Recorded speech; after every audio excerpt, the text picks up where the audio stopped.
Marie Antoinette was born in 1755 in Vienna, Austria, and was baptized Maria Antonia Josephina Joanna. She was born to Empress Maria Theresa, ruler of the Habsburg dominions, and Emperor Francis I of Austria. In 1765, she was betrothed to the Dauphin of France, the future King Louis XVI, in order to cement the alliance formed between Austria and France that was forged in the 7 Years' War. 12-year-old Maria Antonia, as she was known at that time, was the only potential bride in her family for the 14-year-old Louis Auguste, as a smallpox outbreak had previously hit the family. She married the Dauphin in 1770 at the age of 14. The people of France were initially charmed by the young princess's personality and beauty. However, it was apparent at the beginning of the marriage that the king showed little interest in the queen physically. Marie's own mother even went as far to criticize her inability to inspire passion in her husband.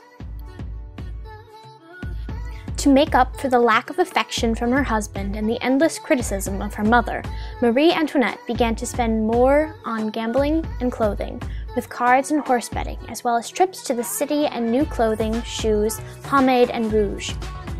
She was expected by tradition to spend money on her attire so as to outshine other women at court, being the leading example of fashion in Versailles.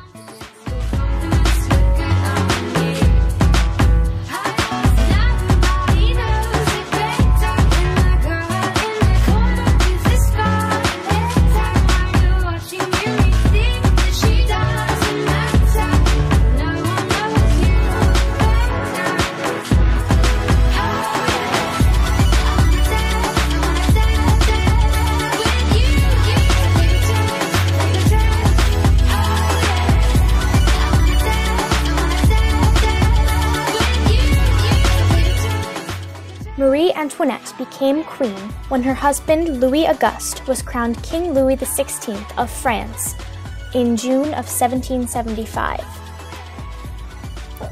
Marie Antoinette frequently attempted to get involved in politics, particularly when it involved her home country, Austria. But she was usually rebuffed and left out of political affairs. Marie Antoinette's situation became more precarious when, in August of 1775, her sister-in-law gave birth to a son, as the queen was already mocked for not yet producing an heir. This resulted in the release of multiple satirical pamphlets commenting on the king and queen's relationship. An even bigger problem, however, was the debt incurred by France during the 7 Years' War, still unpaid. France's economy was suffering. Prompted by the problem of not yet producing an heir, Marie Antoinette's brother, the Holy Roman Emperor Joseph, paid a visit to Versailles. It was due to Joseph's intervention that 8 months after his visit, Marie Antoinette was finally confirmed pregnant in 1778, after 7 years of marriage to Louis. In December of 1778, Marie Antoinette gave birth to her first child, but much to the dismay of the French people, it was a girl, unsuitable for an heir. Marie-Therese Charlotte was born after a particularly difficult labor, and due to French custom, it was very public, with courtiers packed in the room watching. Marie Antoinette's mother, Empress Maria Theresa, died in November of 1780 in Vienna. Marie Antoinette was worried that the death of her mother would jeopardize the Franco-Austrian alliance, as well as ultimately herself. But Emperor Joseph reassured her through his own letters that he had no intention of breaking the alliance. 3 months after the Empress's death, it was rumored that Marie Antoinette was pregnant again, which was confirmed in March 1781. In October of 1781, Marie Antoinette gave birth to her first son, Louis Joseph Xavier Francois, the new Dauphin of France. There was great celebration, which is best summed up by the words of her husband, the king. "Madame, you have fulfilled our wishes and those of France. You are the mother of the Dauphin." Multiple accounts of the queen seemingly overspending, letting less money go towards France's substantial debt, led the French people to continue to mistrust her. It was because of these overspendings and the questionable parentage of her second son that popular opinion turned sharply against her. As famous as she is for having proclaimed, "Let them eat cake," when she heard that the peasants were starving from the shortage of bread, Marie Antoinette actually never said it. The young queen was known to be quite tender-hearted, in contrast to her less flattering attributes as a spendthrift and a wild reveler. A second daughter, Sophie Helene Beatrice, was born in July of 1786, but died just over a year later. A painting was created of Marie Antoinette and her children and was meant to help her reputation by depicting her as a loving mother. In the painting, an empty cradle can be seen, where Princess Sophie would have been had she not died before the painting was finished. Another scandal that turned the people of France against her was the diamond necklace affair, where she had been accused of participating in a crime to defraud the crown jewelers of the cost of a very expensive diamond necklace. Meanwhile, the lack of financial solutions was unfairly blamed on the Queen. In reality, the financial problems resulted from a combination of several factors. There had been too many expensive wars, and a too large royal family whose large, frivolous expenditures far exceeded those of the Queen. By 1789, the king had begun to withdraw from a decision-making role in court due to the onset of an acute case of depression from the pressures he was under. This eventually resulted in the forming of the National Assembly. Things became violent as the National Assembly began to demand more rights, and Paris was besieged by riots, eventually culminating in the storming of the Bastille, which shook the royal family, as the prison was a symbol of royal authority in the center of Paris. In the days that followed, many of the conservative royalists fled for fear of assassination, but though Marie Antoinette was perhaps the most in danger out of all, she stayed with her husband.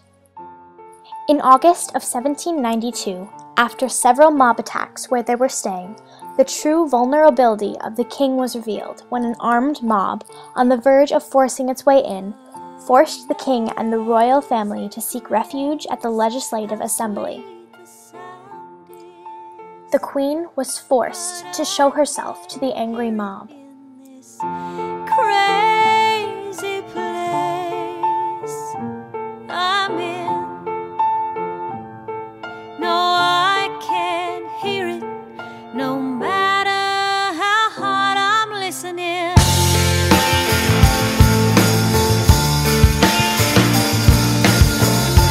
I was found, but now I'm losing, and I keep going once around the block. The royal family was captured and imprisoned. Louis XVI was executed in January of 1793. Her only surviving son was forcibly taken from her, and unfortunately, years later, the boy died of neglect. In prison, Marie Antoinette's health began to deteriorate. Her hair, which had been blonde before imprisonment, turned white. Marie Antoinette is said to have said to her captors during this period of imprisonment, "I was a queen, and you took away my crown. A wife, and you killed my husband. A mother, and you deprived me of my children. My blood alone remains. Take it, but do not make me suffer long." October 14th, the Queen woke up, facing the Revolutionary Tribune, where she was criticized as a person and not just a queen. She was accused of incest, and while completely calm, she responded to all charges with, "If I make no reply, it is because I cannot. I appeal to all mothers in this audience."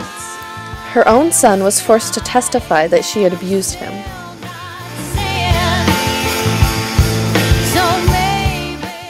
When she rode to her death on October of 1793, not in a carriage, but in a cage, the crowd did not recognize their former queen.